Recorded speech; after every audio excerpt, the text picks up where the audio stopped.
전설야담. 방귀 시합 나가겠네. 방귀오원. 인체의 뱃속에서 음식물이 발효되며 생긴 공기가 항문으로 나오는 기체를 방귀라고 합니다. 방귀의 오온은 한자어 방귀, 즉 방출한 기운입니다. 1446년 편찬된 속보상절에 방귀라고 표기됐으며 근대에 이르러 방귀로 바뀌었습니다. 누군가 방귀를 요란하게 낄 때 방귀 시합 나가겠네라고 말하는데 여기에는 다음과 같은 유래가 전합니다. 조선 마렵 야담지 푸담에 수록된 해서 기문에 따르면 황해도 봉산에 사는 방약장이 늑대 딸 하나를 두었습니다. 약장은 지방 향약 단체의 우두머리를 이루는 말이며 방약장의 경제적 형편은 그다지 좋지 않았습니다. 그래도 아이가 예쁘고 영리해서 다행으로 여겼는데 5인일인지 딸의 엉덩이가 유난히 발달했습니다. 방씨 처녀가 14살 때 산으로 가서 나무를 캤을 때의 일입니다. 오랫동안 주저앉아 밑에 땅 기운을 쐬자 뱃속이 트릿하고 방귀가 나올 듯하였습니다. 참으려 했으나 점점 심해지기에 처녀는 혹시 누가 들을까 싶어 엉덩이를 숲 방향에 대고 방귀 한 방을 뀌었습니다. 그런데 방귀가 무척 요란하여 흙먼지가 날렸고 꽁 2마리가 놀라 죽었습니다. 방씨 처녀는 생각하기를 자기 집이 가난하여 평소에 고기를 먹지 못하는 처지를 하느님이 가엾게 여겨 뱃속에 큰 방귀를 마련하여 이런 꽁이라도 먹게 해주었다고 여기며 뜻밖의 횡재를 기뻐했습니다. 하여 즐거운 마음으로 그 꽁을 가지고 집으로 돌아왔습니다. 하지만 어머니는 딸이 들고 온 꽁을 보더니 이상히 여겨 추궁했습니다. 참으로 수상하구나. 내가 꽁을 잡을 리는 없고 혹시 어떤 사내 놈을 사기어 그 놈이 주었느냐? 모녀 사이에 무엇을 속이랴? 사실대로 말해보렴. 딸은 있었던 그대로 말하며 탄식했습니다. 남들은 소리 없는 도둑방귀도 뀌고 기껏해야 풀쑥방귀나 푸드덕 방귀를 낀다는데 무슨 병인지 제가 낀 방귀가 그렇게 요란스러우니 어찌하오리까? 그 말이 사실이라면 큰일이구나. 깜짝 놀란 어머니가 반신반의하며 아버지에게 그 말을 그대로 전하자 아버지가 매를 들고 딸을 문초했습니다. 방귀 소리가 천둥만은 못할 터인데 천둥에 죽지 않는 꿩이 어찌 방귀에 죽었겠느냐. 반드시 무슨 곡절이 있을 것이니 집안 망신당하기 전에 끝을 내어야겠구나. 아버지가 믿지 않고 화를 내자 딸은 울며 말했습니다. 어찌 부모를 속이겠습니까? 제가 사실을 보여드리겠습니다. 다만 여기서 방귀를 뀌면 부모님도 위험하고 이웃 사람들도 놀랄 테니 호젓한 곳으로 가야겠습니다. 아버지가 호호 웃으며 말했습니다. 젊은 시절 마병으로 있을 때 총소리에도 놀라지 않았고 마상제의 징소리에도 놀라지 않았는데 내 방귀 소리에 놀라겠느냐. 어서 한방 귀어 보아라. 이곳에서는 정말 위험합니다. 딸이 강력히 주장하여 세 사람은 이윽고 산속 호젓한 곳으로 갔습니다.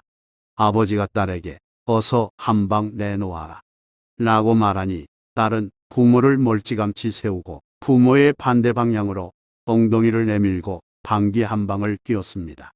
그 직후 요란한 소리와 함께 거센 바람에 흙이 날렸고 부모는 기절하여 쓰러졌습니다. 딸이 여러모로 애쓴 끝에 부모는 겨우 정신을 차렸습니다. 한참 뒤에 깨어난 아버지는 그런 방귀는 그 어디서도 듣도 보도 못했다며 혀를 내둘렀습니다. 딸은 부모를 모시고 집으로 돌아온 후 방귀 뀌는 일이 없도록 조심했습니다. 방씨 처녀는 19세에 강물 건넌 마을 대풍원의 외아들과 결혼했는데 혼산날 부모는 딸이 방귀 낄까봐 무척 긴장했습니다. 다행히 혼례는 무사히 끝났지만 부모는 첫날 밤을 치르고 시집으로 간 딸이 방귀를 참지 못하는 이 생길까 싶어 내내 불안해했습니다. 방 씨는 시집에서 여러 달 지나는 동안 속이 계속 거북했으나 방귀 낄 기회가 없었습니다. 마침 여름이 되어 시부모가 마당에 자리 깔고 누웠는데 소나기가 내리려고 천둥 번개가 요란했습니다. 방 씨는 속으로 생각했습니다. 천둥이 칠 때 방귀를 뀌면 아무도 알아채지 못할 거야. 그래서 방 씨는 하늘을 지켜보다가 번개가 번쩍한 직후 천둥에 맞춰 재빨리 엉덩이를 돌려 참고 참았던 방귀를 뀌었습니다. 방 씨는 시원한 배출 쾌감을 느꼈지만 그 바람에 큰 나무가 휘청였고 느닷없는 큰 소리에 시부모는 기절했습니다. 근처에 있던 남편과 하인은 어디로 날려갔는지 보이지 않았습니다. 급히 찾아 나선 방 씨는 다행히 집 앞 길가 잿더미에 떨어진 남편을 발견하고 집으로 데려다 눕혔습니다. 얼마 뒤 정신을 차린 시부모와 남편은 이번 천둥은 지금까지 들어보지 못한 엄청난 것이었고 생각하기도 싫다며 몸소리를 쳤습니다. 방 씨는 시치미를 떼고 가족들이 자기 방귀임을 몰라서 다행이라고 생각했습니다. 그때 하인이 비틀거리며 집으로 돌아오면서 그들이 나누는 이야기를 듣고는 이렇게 말했습니다. 아까 그것은 천둥이 아니고 세아씨 방귀였습니다. 세아씨가 주위를 살피더니 엉덩이를 내어놓고 한 방 뀌자 그 바람에 소인이 날려갔습니다. 그러면서 하인은 또 이런 일이 생기면 그때는 죽을 터이니 이제 집에서 나가겠다고 말했습니다. 배풍원이 그 말을 듣고 아들에게 말했습니다. 아병이는 늙었으니 이제 죽음이 두렵지 않다만 너는 처지가 다르지 않느냐. 내 아내가 얼굴도 곱고 착하지만 달리 도리가 없구나. 이후에도 이런 일이 없으리라 장담할 수 없으니 부득이 친정으로 보내야겠구나. 방 씨는 별 수 없이 시부모와 남편에게 하직 인사를 올리고 눈물을 흘리며 친정으로 향했습니다. 방 씨는 친정으로 가는 길에 관청 하인들이 모여 절벽 위를 바라보며 탄식하고 있는 모습을 봤습니다.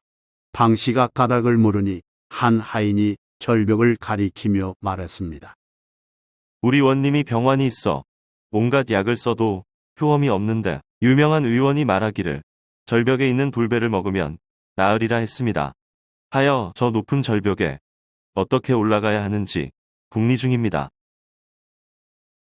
원님 병세가 위중하다는 말에 방 씨는 안타까운 마음이 들어 자기가 따주겠다며 하인들에게 절벽 밑으로 가서 기다리라고 했습니다. 반신반의하면서도 하인들이 모두 그리로 가자 방 씨는 배나무를 향해 엉덩이를 조준한 후 방귀 한 방을 터뜨렸습니다. 난데없는 방귀 바람을 맞은 돌배는 나뭇가지에서 떼어져 나가 땅으로 떨어졌습니다. 절벽 밑에서 돌배나무를 쳐다보던 하인들은 뽕소리에 잠시 놀랐으나 이내 돌배를 주었고 방씨 여인에게로 가서 100배 살해하고 무명 열피를 담내로 주었습니다. 생각지 못한 선물을 받은 방씨는 시집간 처지이므로 무명을 친정이 아닌 시댁에 가져가야 한다고 판단했습니다. 하여 방씨는 시댁으로 돌아가서 시부모에게 무명을 얻게 된 사연을 말했습니다. 시부모는 쫓겨난 상황에서도 시댁을 생각한 며느리에게 감동했습니다. 하여 친정에 가지 말고 같이 살자고 말했습니다. 한편 관청 하인들 입을 통해 방씨가 어마어마한 방귀를 낀다는 소문이 나돌았습니다. 근처 마을에서 큰 방귀로 유명한 남자가 그 이야기를 듣고 방귀를 켜러보자며 방씨를 찾아왔습니다. 방씨는 대결을 사양했으나 남자가 먼저 방귀를 쏘았습니다. 그 방귀를 타고 결국 공이가 날아오자 방씨는 재빨리 방귀 두 방을 연달아 쐈어 길을 날려 결국 공이를 맞고 이어 반대편으로 날아가게 했습니다. 남자도 방귀를 뀌어 키와 함께 날아오는 결국 공이를 되돌려 보냈습니다. 이런 공방이 몇 차례 되풀이되자 방씨는 대결을 끝내고자 방귀를 매우 세게 뀌어 키와 결국 공이를 바다로 날려 보냈습니다. 남자는 패배를 인정하고 돌아갔으며 방 씨는 시부모와 남편의 사랑을 받으며 많은 자손을 두고 행복하게 살았습니다. 이 설화에 연유하여 누군가 요란하게 방귀를 뀌면 방귀 시합 나가겠네, 방귀 시합 나가겠다라고 말하게 됐다고 합니다. 한편 바닷물 속에 떨어진 절국공이는 숭어가 됐고 넓적한 키는 넙치가 됐다고 전합니다. 좋아요 및 구독은 만물유래 전설야담 영상 제작에 큰 힘이 됩니다. 고맙습니다.